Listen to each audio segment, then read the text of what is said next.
Welcome to the Vegan Squad Health and Fitness Summit. I am John Thomas, aka the Bodybuilding Vegan, and I am so glad you are here. We have so much information, knowledge, experience to share with you, and I'm so excited for all that you're about to get to learn. Make sure you guys stay until the end of the videos. There is a huge special going on. If you haven't already taken part in it, it will be in the description box down below.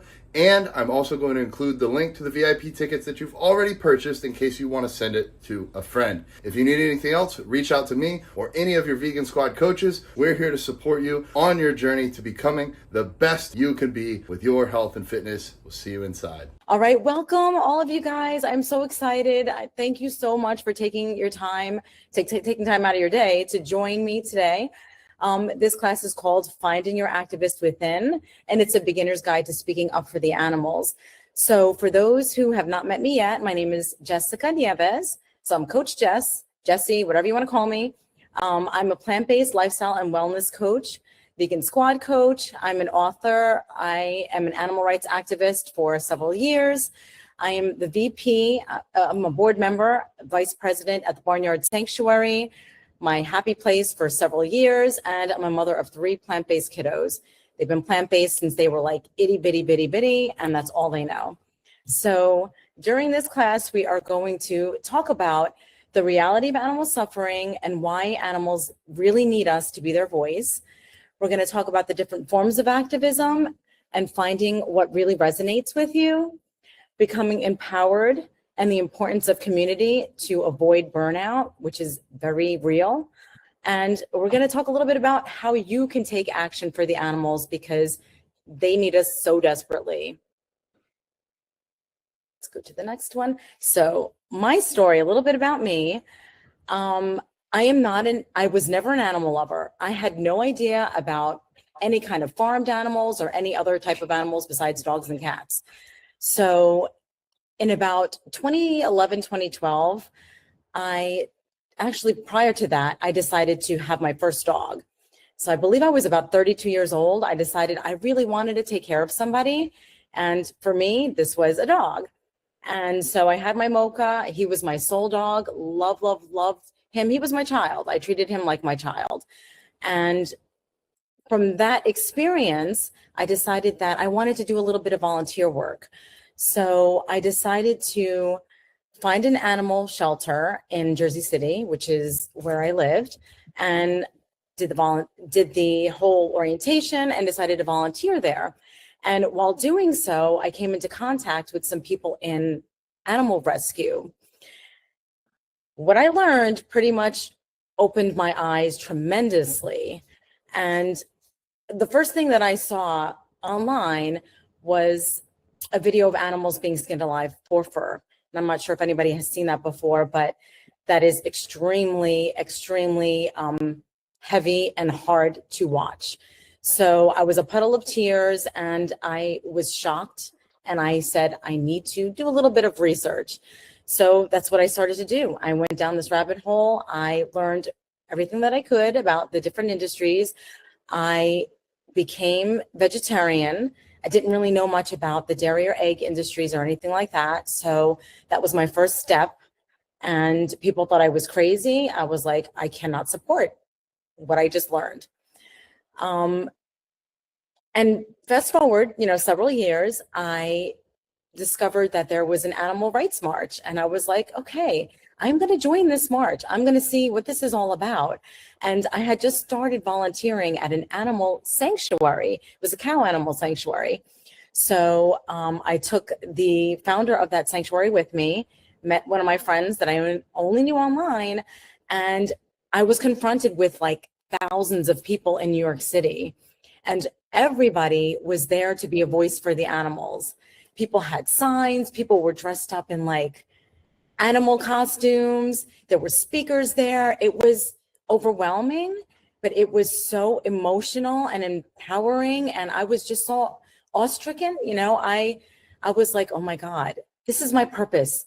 This is what I am going to do. I am going to be a voice, for animals. And I was newly vegan at that time. I had, transitioned, and from then on, I was like, I need to get involved. I need to do whatever I can do.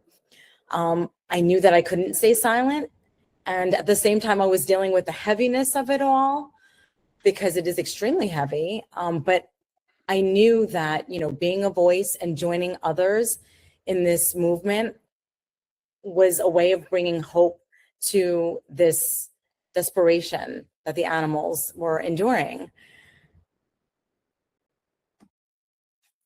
So why is animal activism an urgent issue? The current reality for animals is horrifying, right? I mean, they are exploited. They're the most exploited beings on the planet.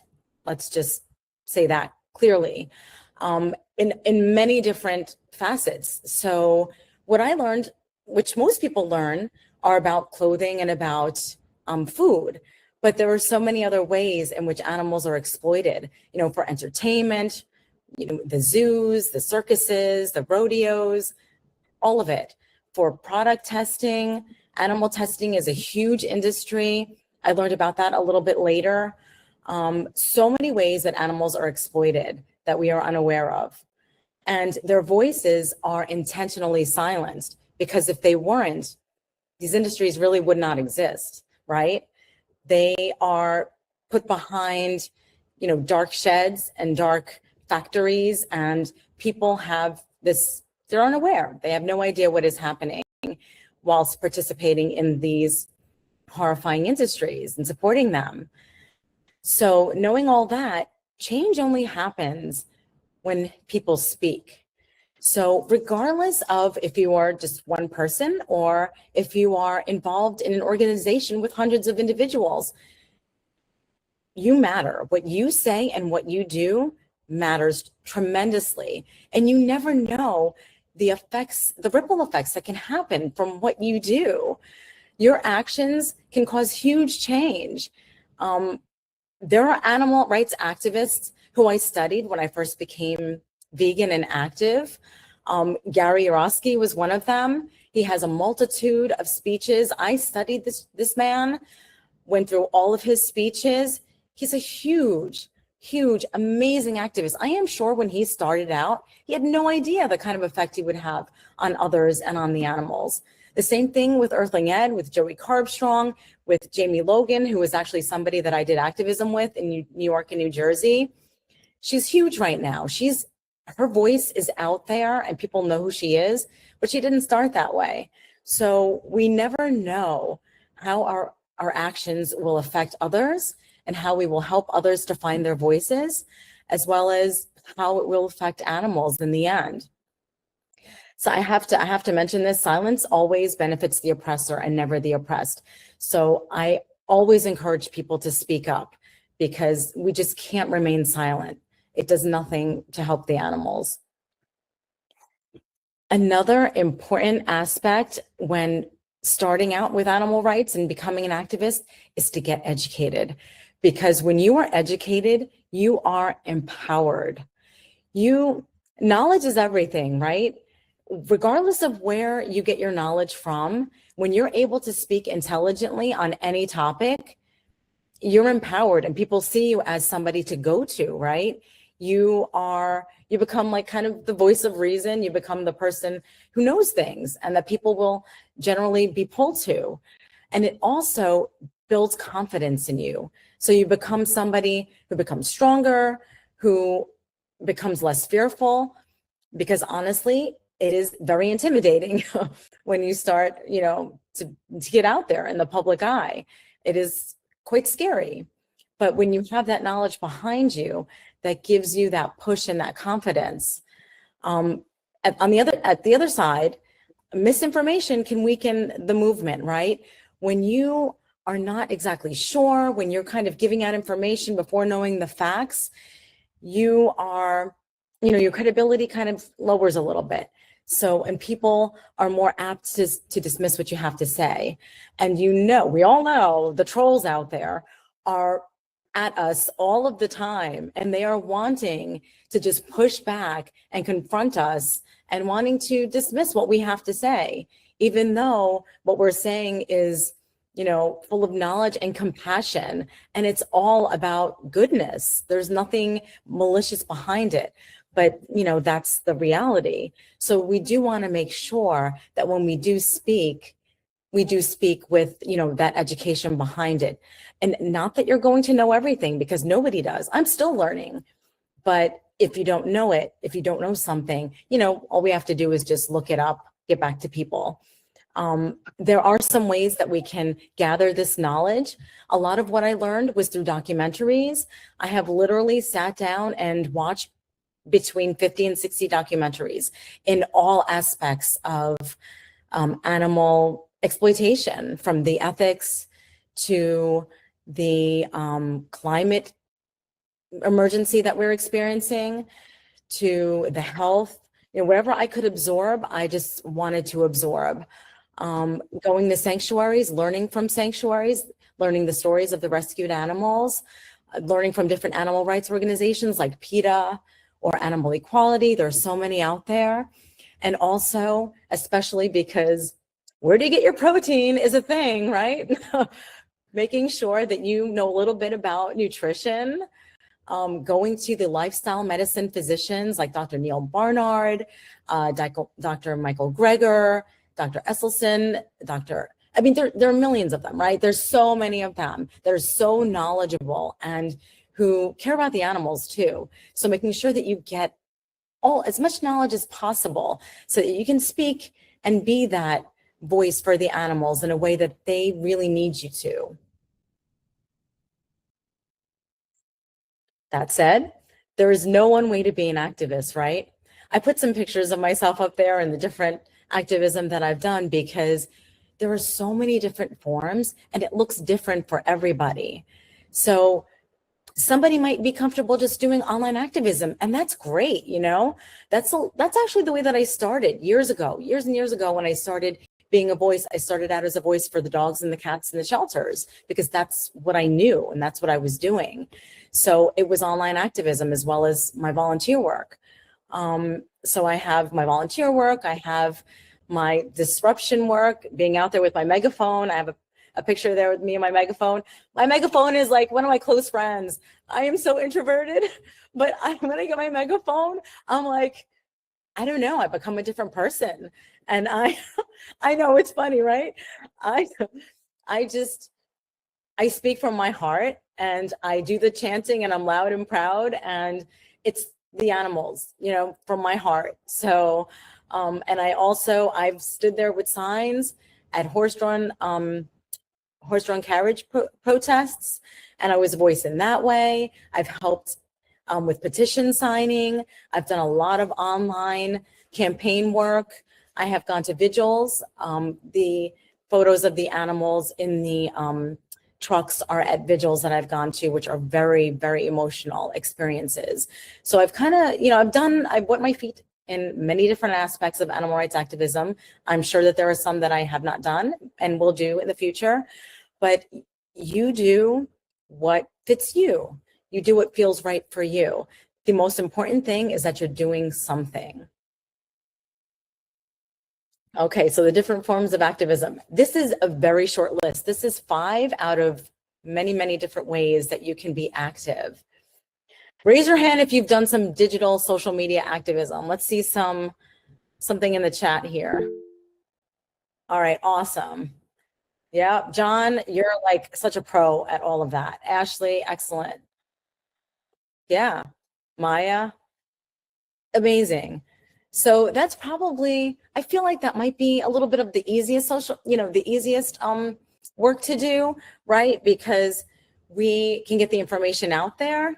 And then we also have our friends kind of jumping on as well, when we get the pushback. But it's such an important way to get the message out, because everybody's online. I mean, billions and billions of people are online. So one way, to reach, thank you, John. One way to reach people is definitely online. Street outreach. I don't know how many of you are familiar with Anonymous for the Voiceless, but they're a huge organization that's worldwide, and they do the Cubes of Truth, where you wear the mask and you hold a screen. I participated. That was, I believe, my second form of activism. I, held a video monitor, and there was the reality right there for everybody to see. I was at a college campus and there were people coming up and viewing the footage. And then there were people, you know, with us who were participating in the outreach and speaking to the public. That is a really, really valuable way to get the truth out to people because it's pretty much in their face. You cannot deny it. It's there. So love that form of activism. Leafletting, pamphleting, handing out information. PETA is a resource. You can contact PETA. They will send you some pamphlets for free. They don't charge anything. So you can go out there with another person or a couple of people and hand out information and be, you know, somebody that they can talk to through in that way. Sign or poster outreach. I feel like this is really amazing. Like people who go out there with a question at a table or just out there with a sign out in public. I feel like that would be very nerve-wracking for me. It's not something that I've done, but it's a great way to start conversations because it's usually very confronting and very, you know, you post a question like, you know, do you believe in animal abuse? And people are like, hell no, I don't believe in animal abuse. And then you hit them with the, okay, do you eat animals? And then go down that whole, you know, conversation. So that's a great form of activism. Performance-based outreach is another one. I've participated in this as well. Just getting out there. Sometimes you're wearing a costume or you're painted with body paint and you are with some others and you are getting a message out there. You are telling people, you know, for example, that dairy cows they experience exploitation to the 10th degree and this is what happens. And you're hooked up to, you know, machinery and all of that, as well as maybe, you know, fish in nets. I've seen that as a pretty popular way of getting out there and doing some performance-based. I was at a huge disruption for in New York City. It was an anti-fur disruption. And I was wearing a fur coat and believe me, that was very difficult. I never wore fur in my life. And to have an actual fur coat on my body was very nerve-wracking and emotional for me. So, and blood was poured, not real blood, red paint was poured on me.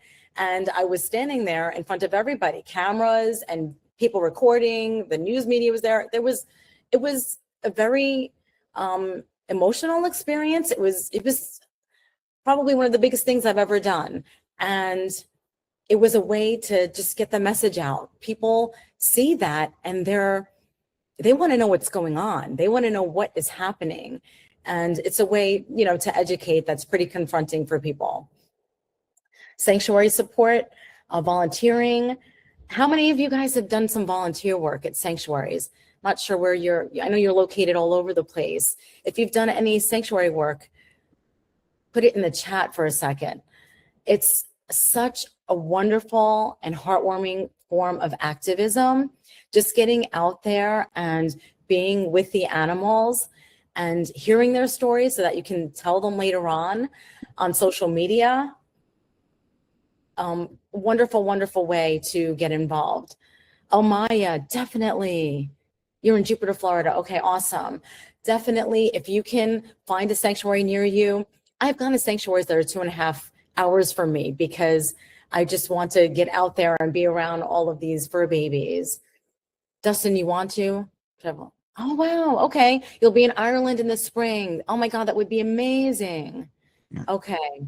Yeah. You know, some of the sanctuaries are kind of out there. They might not be super nearby. If you can find one nearby, it's such a great way to, oh my goodness, they just rescued a turkey for Thanksgiving. Oh, that's amazing.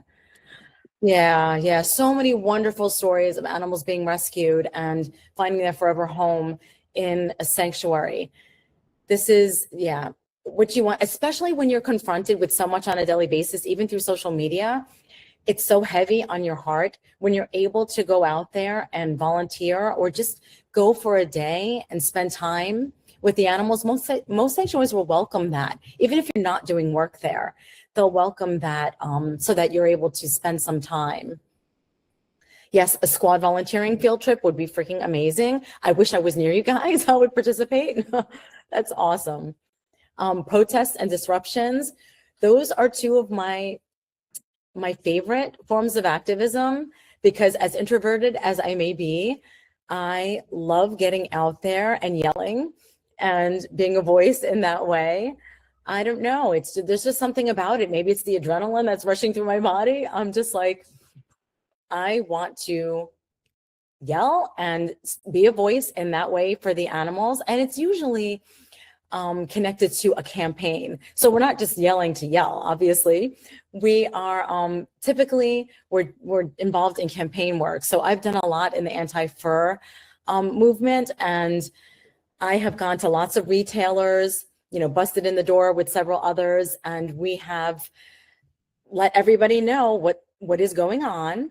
And we do chanting and we do sirens, and usually we get kicked out by security, and they will call the cops on us. You're on private property. So you want to get the message out there. You want to be as loud and disruptive. You want to disrupt the business is the purpose. You want the management to be aware of what is going on so that action can be taken.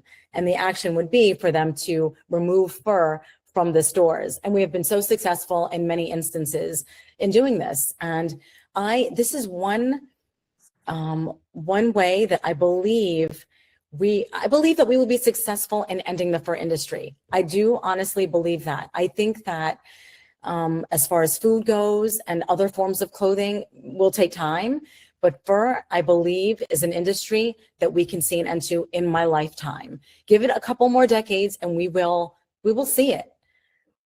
Yeah, fur was banned from New York Fashion Week. That's right. It was. And we're going to continue to see these wins for the animals, and especially in this way. Petition signing. I want to say that many of you have been signing petitions through the years for the animals and the different aspects, the different forms, petitions for different reasons, right? For maybe circuses, getting animals out of circuses, or stopping a rodeo from taking place, things like that. That's very common. I think that it does take time as far as petitions go. You have to get thousands and thousands of people on board, but they are also a good form of activism. So those are just a few. There are so many others out there. I just wanted to mention those for you guys. But the most important thing, like I said earlier, is to find what aligns with you, because there are different things to consider. People have different personalities, right? Some of us are introverted and some of us are extroverted. So for people who are more extroverted, you might want to do the protesting and the disruptions that I mentioned. You might really want to be out there in the public with a sign, because that gives you the opportunity to speak to people in the public. You introverted people, you might want to be online, right? And signing petitions, engaging in legislative work that's behind the scenes. So you really have to look at that aspect. Time availability, that's very important. When I first started activism, I was involved, I want to say 2 or 3 times a month, at least. That would be on weekends. I would do something outside of my home. So I would go to a protest, I would go to an outreach, I would do a vigil. I would do things because I had that time, because I was in a different situation. I was married. So I am currently divorced. So the past couple of years have been a little more challenging for me. I don't have that same time to be out and about in the public eye as much, because I have my kids plenty of times, especially on the weekends. So you have to look at the availability that you have. Your energy levels, very important, because activism, especially in the public, it can be nerve-wracking, especially in the beginning. So it takes a lot of your energy, and a lot of that adrenaline. When you're done with it, you're like, oh my God, that was freaking amazing. Now I need to chill out a little bit, because, everything just is returning back to normal and I'm feeling it. So you have to remember that when you start, getting involved in certain forms of activism. And I want to mention as well, when you attend a vigil, that's a totally different type of energy. When you start that whole event, you are going to be having to mentally prepare yourself. And that's really difficult. I know, Dustin, you've done some vigils personally, right? Yeah, I've done 2 so far, and then there's another one I think lined up in January at some point. So yeah, first 2 I didn't see any trucks, thankfully, because I probably would have gotten a little emotional. But Right. Mhm. the last, like I did my last one was on Christmas Eve, so we did that at Country Ribbon here in St. John's. So Right. Okay. Yeah. And just being there in general, knowing what space you're in, you're at a slaughterhouse, and you know yeah, only horrifying things happen there. So that's one thing in itself. When I first attended my first vigil, it was in Newark, New Jersey, and Newark, New Jersey is known as one of the slaughterhouses, one of the places where you are able to spend time with the animals. You don't get that in many at many slaughterhouses.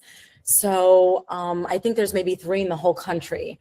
So when you go there to Newark, and to Newark at the slaughterhouse, the halal slaughterhouse, you are literally confronted with the animals and in the transport trucks, spending anywhere from 5 minutes to an hour with them, bearing witness to their suffering. And you see a lot, and it's very emotional. I'm going to cry. I can cry right now. It's a really emotional experience. And the first time that I did that, I was crying on my way to the vigil, and I mentally prepared for it the week or 2 prior to that. But I knew what I was going to be confronted with, and I tried to prepare myself. I got out of the car and I was bawling my eyes out the entire time until I went back into the car. So, that's on a different level. So it's a different kind of energy that you are going to need. You are going to have to care for yourself after that. Okay. Very, very important. Self-care, is tremendously needed after that sort of experience. And Dawn, I am so with you. When I am driving and I see a transport truck, yeah, I get emotional. I've been on the phone with my dad, and I have been behind a chicken truck, and I'm like crying.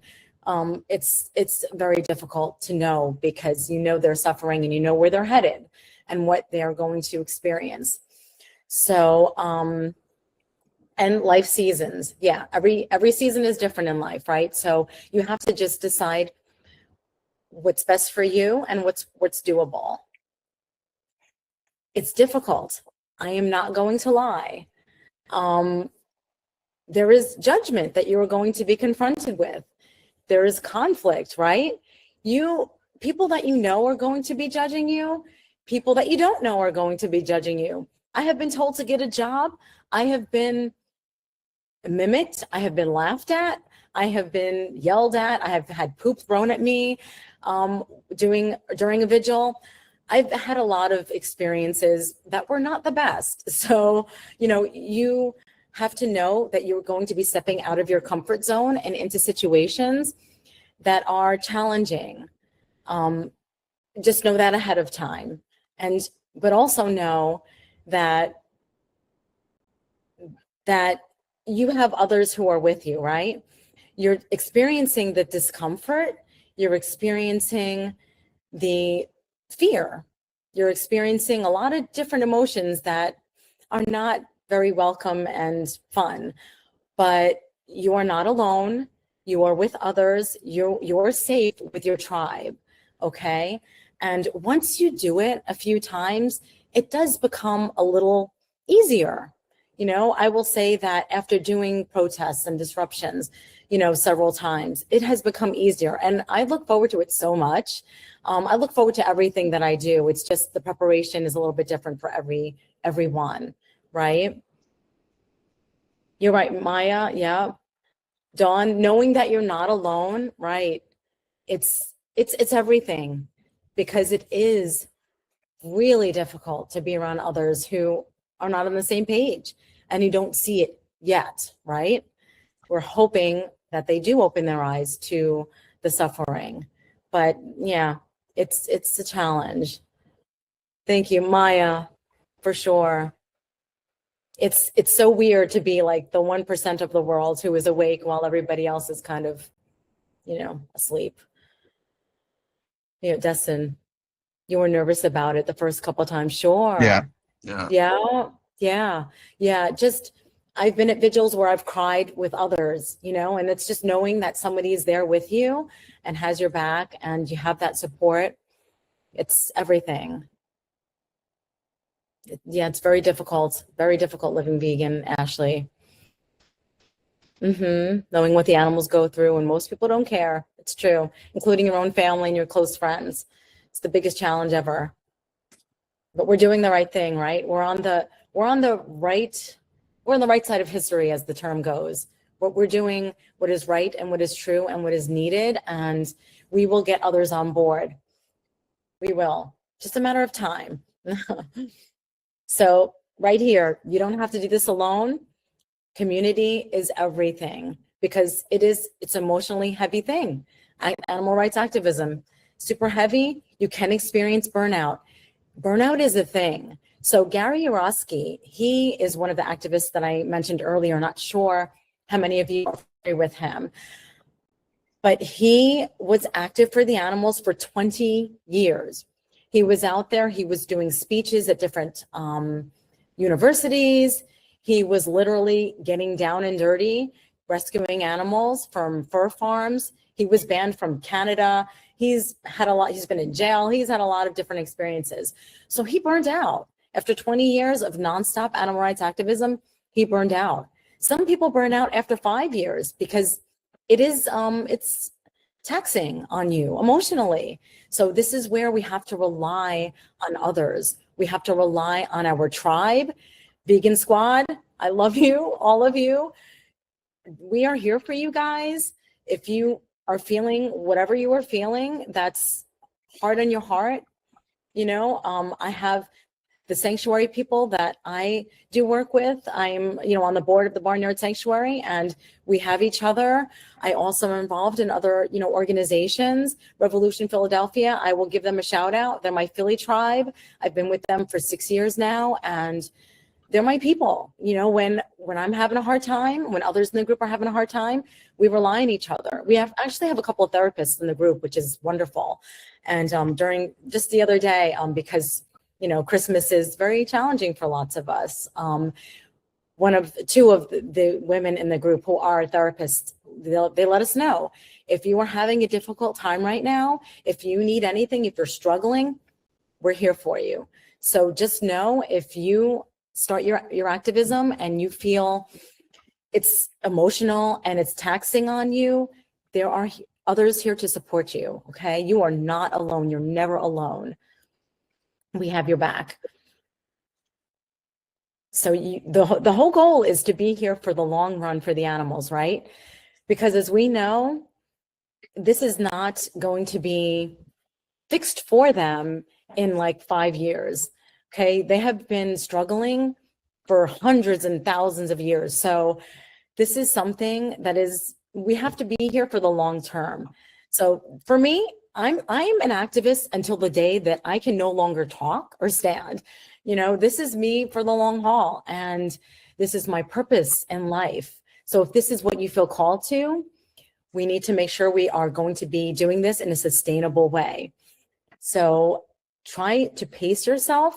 It is not about being perfect, because nobody is perfect, right? You do what you can when you can do it. Making sure that you get that rest, making sure that you have some boundaries, because, once you start getting involved in organizations, you will be called to do some more activism. So I have people hitting me up a lot who want me to be at their different events. And unfortunately, I'm unable to do that. So we have discussions, and I have my boundaries, and, it's important to do that, because not only are we unable to be at everything, but we're not physically able, and we're not emotionally able to do that. And you have to take care of yourself.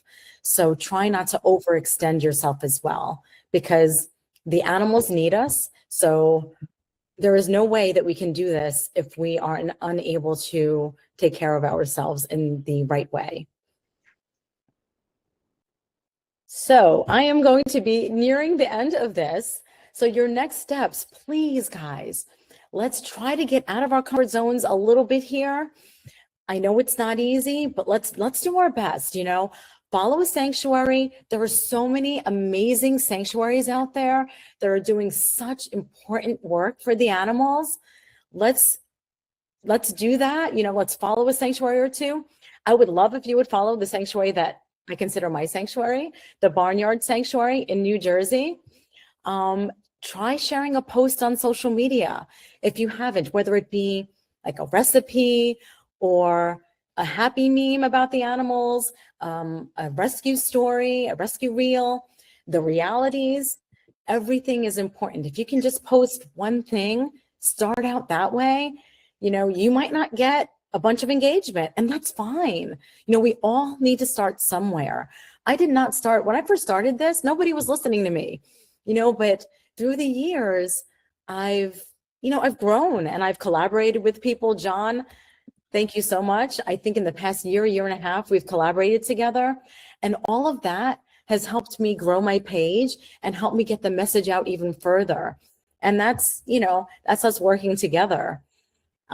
Attending an event, if you can do, go online and do a little bit of research, find an organization near you, find an AV, an AV, what do you call it? Find an AV chapter. Sorry about that. Find an AV chapter near you. They're typically in like the cities. So if you're anywhere near a city, you know, even if you're not there doing the outreach, if you hold a screen in front of you, kind of just listen to what's around you, you know, and then you kind of familiarize yourself with things. Have a compassionate conversation, right? I would be hard pressed to hear that you haven't had one compassionate conversation since you've been vegan. So I'm sure you guys are doing that already. You know, keep that up. Donate or volunteer. Like I said, and like a couple of you have mentioned, you want to, you know, do some volunteer work. Yeah, for sure. And if you can't, you know, volunteer, donate. Sanctuaries need the donations. This is the way that we primarily function. You know, we're able to rescue animals by receiving donations from others. So if you're able to do that, that's freaking amazing. And another way, just one other way, is wearing your animal rights and vegan clothing. So I know John does that on a daily basis. I do that on a daily basis. I know lots of others do as well.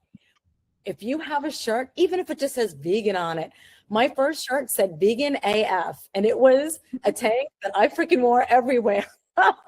So if you can do that, the squad I know is an awesome store with some like great little sayings on the tanks and the t-shirts. Get out there, wear a hat. I have tattoos all over the place, so I'm kind of a walking, you know, billboard for the animals. You don't have to be that necessarily, but you know, whatever you can do, just do your best, right? So in closing, we have discussed why animal rights activism is so urgent, which it 100% is. Finding activism that you align with, because everybody doesn't really vibe with the same types of activism. And also the importance of community to remain in the movement for the long haul, because this is the goal. Sustain yourself. We need to be there for the animals because unfortunately, this is something that is very real and is going to be an issue for who knows how long, right?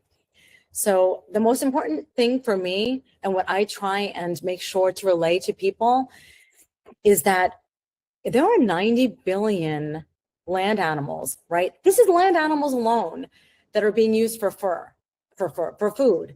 1 to 3 trillion fish and other sea life who are being exploited and are suffering more than we can possibly imagine, right? I usually say, you wouldn't wish they're suffering on your worst enemy if you guys had a worst enemy, right? So we need to speak for the animals as we would want to be spoken for. And the animals don't care how quiet you are, if you are a little bit shy, or if you are loud as hell, they don't care how confronting you are, how sweet you are. They just want you to speak. And I always think about, you know, for me personally and for others, if they knew how hard some of us are trying, I mean, they would be so freaking grateful, right? I wake up every morning, I wake up and I'm like, how can I reach people? What can I put out there? What video can I share? What words can I use to try and reach somebody, even if it's one person, you know? So let's just, you know, try to speak as we would want to be spoken for if we were in their position. They don't need us to be perfect. They just need us to be a voice. Thank you guys so much. Love to you all. I really sincerely appreciate every single one of you. So here's Randy and Daisy and another little fur baby. I cannot remember her name, but if you guys have any questions at all that you want to, you know, ask, please feel free. Take yourself off mute, or, you know, if you want to type it in the comments, whatever you would like to do. I know we have a couple of minutes. I wanna hop in, Jess. And just say thank you. No hate or no I mean, hate's not the right word. Not to put any of the rest of this extremely awesome team down, but I sincerely think this might be the most important presentation we have for this summit. Sincerely, I think this is where we get to make the biggest difference, because it's not just for our lives, it is for the animals, and then for the environment and for the world. And if we can get what I've heard other people say, this anchoring belief in our ethics, then we'll find a way to go vegan. There is, you know, the how is not very hard once you find the why.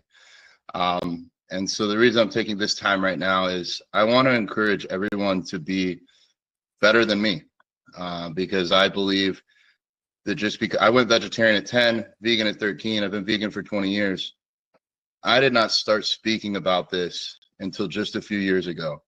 I got my first vegan shirt 3 or 4 years ago, probably about 4 years ago. And I see people like Alex Nearest that are only 6 going on 7 years vegan, but Alex has been an activist longer than me.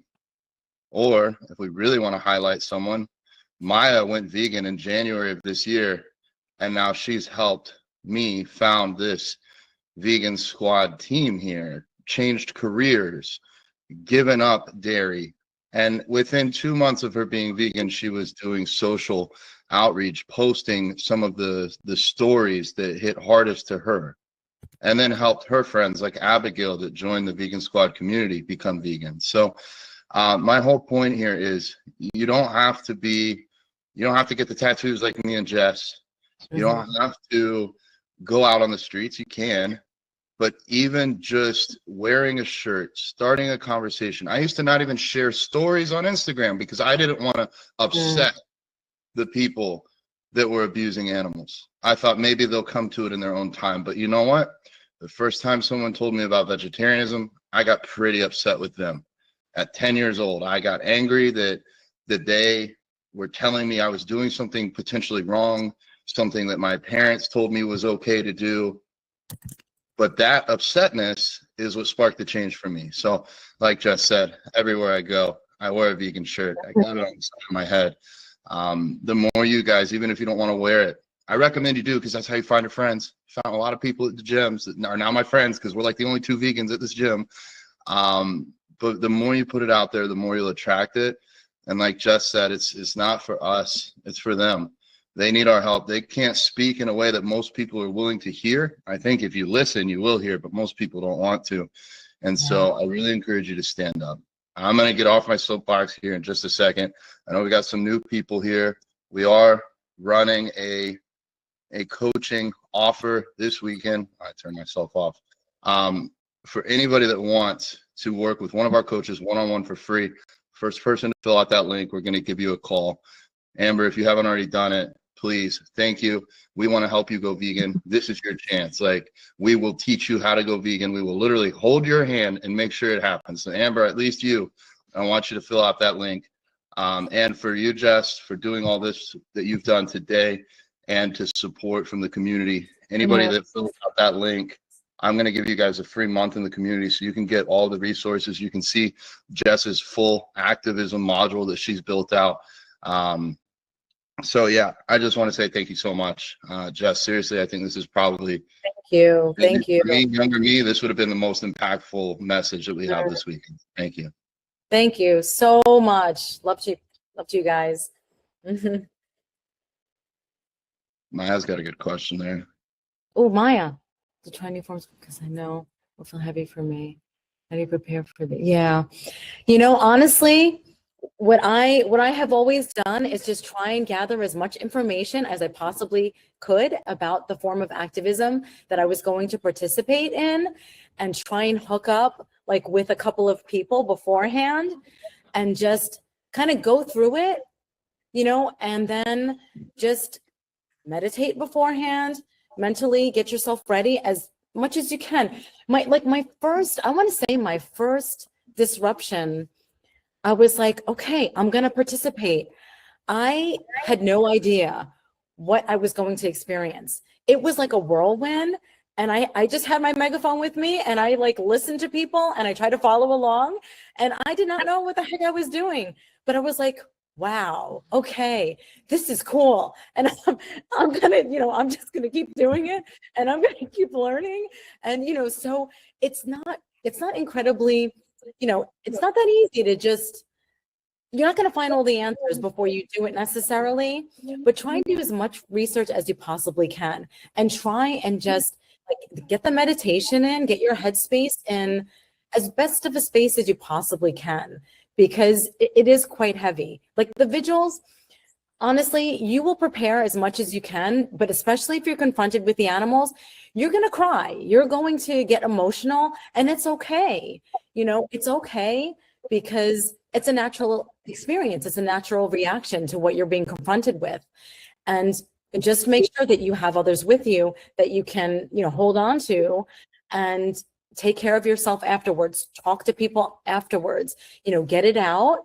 And then, you know, sit there, maybe not do that for a while. You know, vigils are not the forms of activism that I do the most frequently. They're the forms of activism I do the least frequently, because it is the most challenging for me mentally.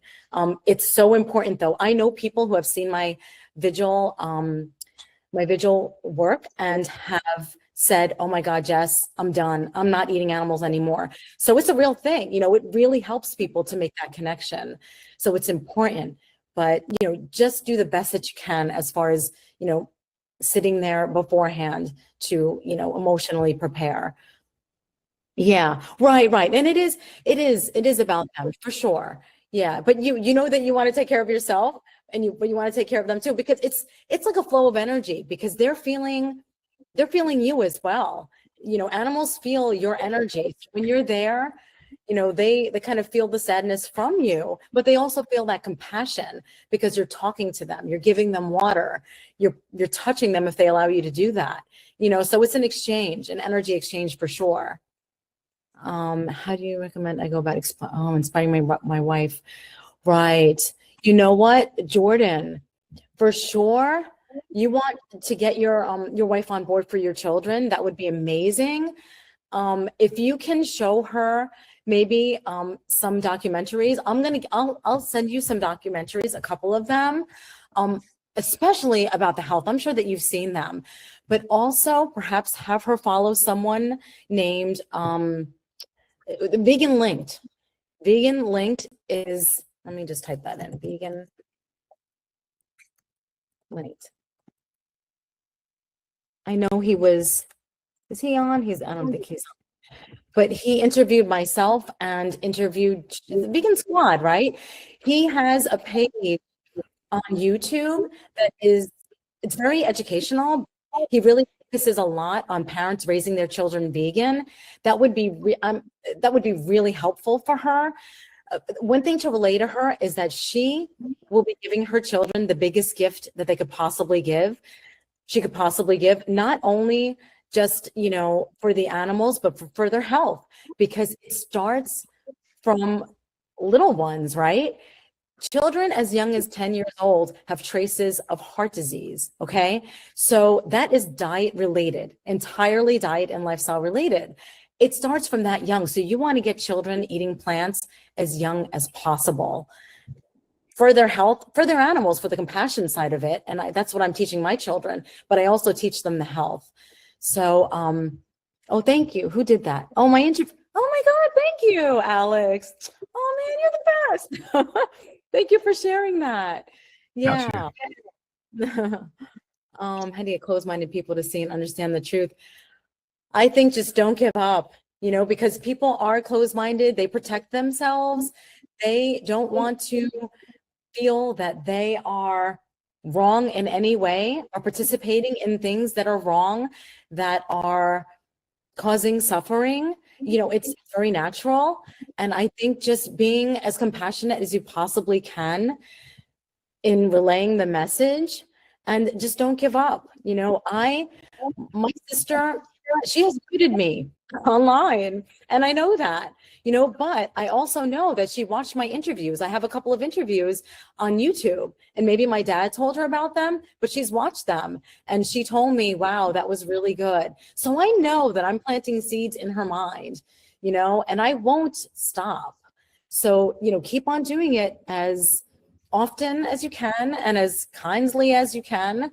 And you know, it might take some time. It might never happen. You know, some people just are not open, but I say keep going, you know, keep going. You watch The Health. Yeah.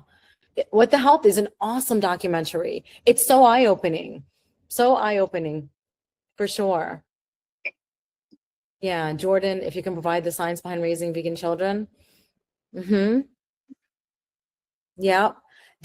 Providing the science is super important. Sure. And Jordan, you're very knowledgeable. I know you're very knowledgeable about that. I know though, at the same time, that it's a struggle when it's, you know, your partner. It's not the same as when you're educating people who are outside of your circle.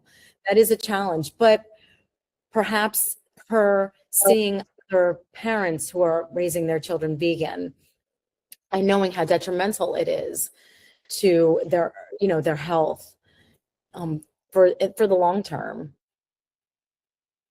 Dawn, Melina, I've raised my son vegan since birth. It's amazing. Now 7, that was non-negotiable.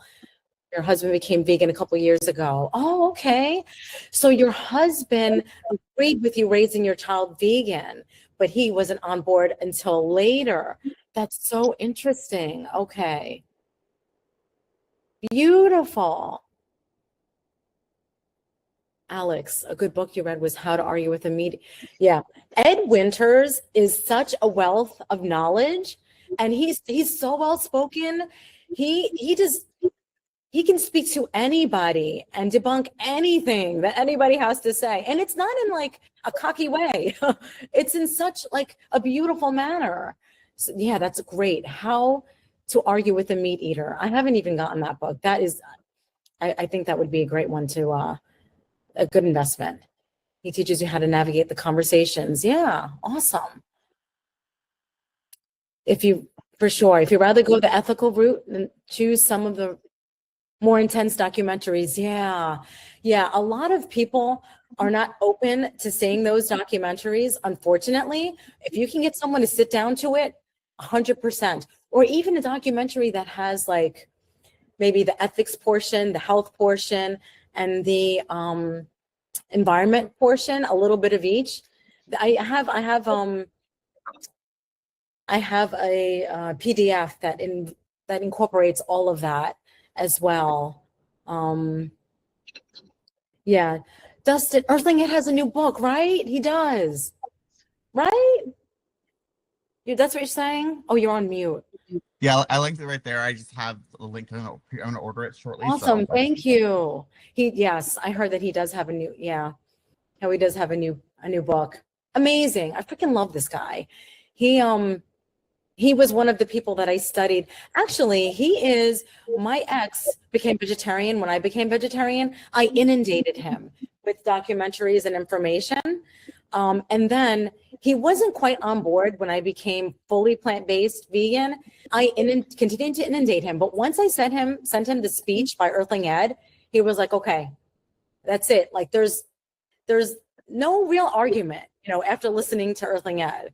So yeah, I recommend him to everybody. Awesome. Thank you guys. I think that we are nearing the end. Let me see. It's 10:56. We only have a couple more minutes left. Thank you, Maya. Thank you. Thank you. I'm so happy. I hope that, you know, you all have found it a little bit helpful. I am here for anybody. My social media, I wonder if I could do this quickly. Jessica, I'm Jessica C. Nieves on Facebook, or Plantify with Jessica.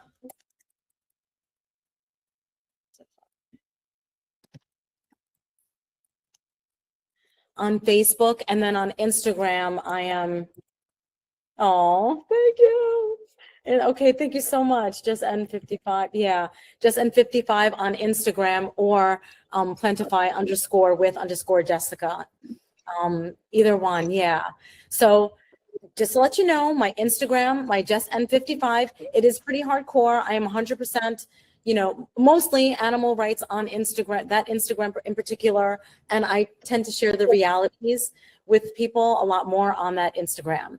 So just a heads up about that. My Facebook is a little bit of family integrated with fun stories and the realities and all that good stuff. So thank you guys. Love to you all. I appreciate every single one of you. I hope you have a wonderful, wonderful day.